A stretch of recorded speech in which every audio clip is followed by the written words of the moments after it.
ठाउँहरू छ।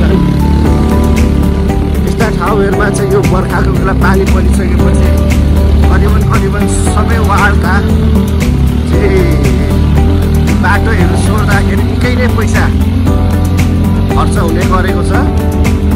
हाम्रो यो कालीगण्डकी गाउँपालिकामा मात्रै वार्षिक करिबन 1 करोड जति चाहिँ 7वटा वार्डको मुख्य बाटोहरूको यो बाटो सोर्नको लागि मात्रै खर्च हुन्छ।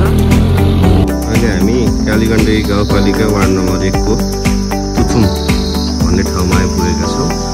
अब यहाँ हामी एकैछिन यहाँको खानेपानी आयोजनाको समितिसँग चाहिँ हामी एकछिन छोटो बैठक बसेर त्यसपछि हामी भर्दाले जान्छौँ। हामी हेर्न सक्छौँ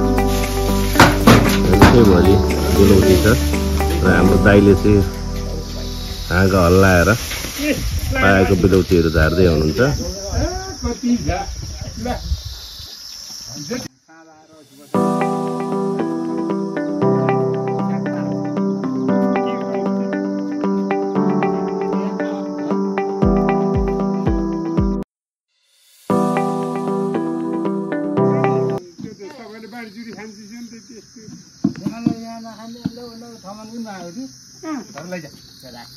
कति थियो अरिङ्गाल? निकै थियो।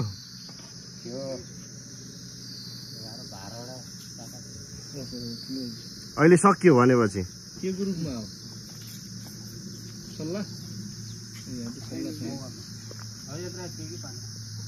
ओहो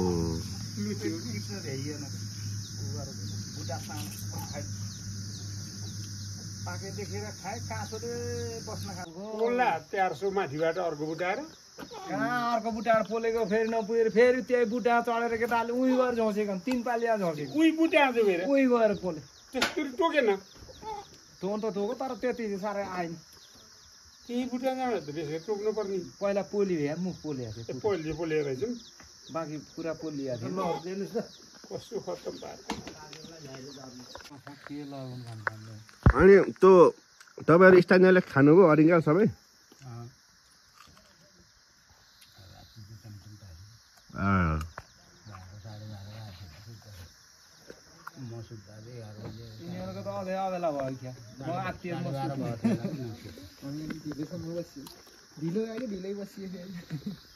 गुरुजी सारा आउनु भएको सँगै ल्याएको हुने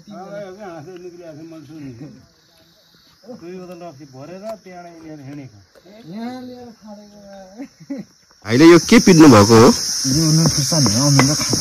ए अमिलो खाना त्यहाँ किरा हुन्छ हरियो टिप्नुपर्छ अनि हरियो टिप्नु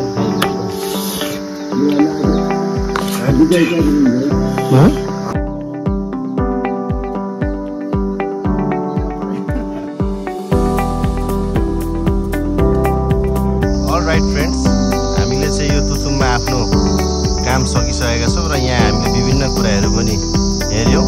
अब हामी चाहिँ एकैपटक चिको डाँडा भर्दालकोट भन्ने ठाउँ जान्छौँ र त्यसपछि चाहिँ हामी पूर्तिगातर्फ लाग्छौँ। Thank you, stay tuned. हामी अहिले भर्खरै भर्दालकोट आइपुगेका छौँ र हामी यो बाटोको साइडमा हेर्न सक्छौँ। प्रशस्त मात्रामा उहाँहरूले चाहिँ यो सयपत्री फुल लाउनु भएको छ र यो तिहार चाहिँ उहाँहरूले यो स्थानीय उत्पादनबाटै मनाउने सोच गर्नुभएको छ। वा यहाँ बारीमा के छ नि त? कोदो अनि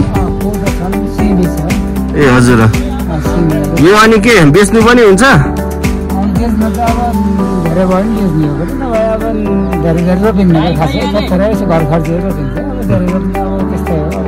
कोदो चाहिँ रोपिन्न अनि कालो सिमी चाहिँ बेचिन्छ पनि होइन? होइन हजुर,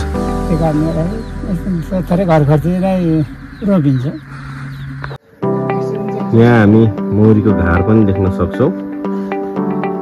यहाँनिर चाहिँ हाम्रो यहाँ आमाहरूले 6वटा घार लाउनु भएको रहेछ र यहाँबाट चाहिँ एकदमै प्योर लोकल मह चाहिँ उत्पादन गरेर बढी भएको चाहिँ उहाँहरूले बेच्नु पनि हुँदो रहेछ। मैले अब थोरै यहाँ आमासँग पनि कुराकानी गर्छु। आमा, यो जस्तै यो घारको मह छ नि, हजुरहरूले केजीको कसरी बेच्नुहुन्छ? 2000 रुपियाँ केजीको बेच्नु हुन्छ होइन? अनि मान्छे यो कहाँको मान्छे लिन आउनुहुन्छ? यतै लोकल हो कि बुटोलतिर पनि पठाउनुहुन्छ?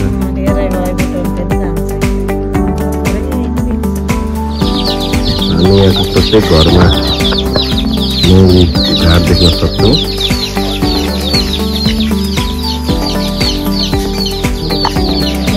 अब हामीले आज कुथुम र भरदालकोटमा चाहिँ यहाँको खानेपानी आयोजनाहरूसँग बैठक बसेर आफ्नो चाहिँ काम सकिसकेको अवस्था छ र अब हामी चाहिँ कुचीघाटतिर फर्कनेछौँ।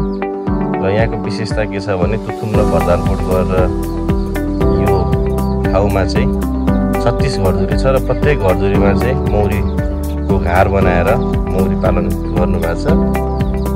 यहाँको चाहिँ कोदो आफै फलाउने, त्यसपछि कालो सिमी फलाउने, मौरी पाल्ने, महको लागि यी सबै कुराहरूले चाहिँ यहाँको जनतालाई आफैमा आत्मनिर्भर गराएको अवस्था छ। अब हामी पनि कुचीघाटतिर लाग्छौँ। अब see you in next blog. By.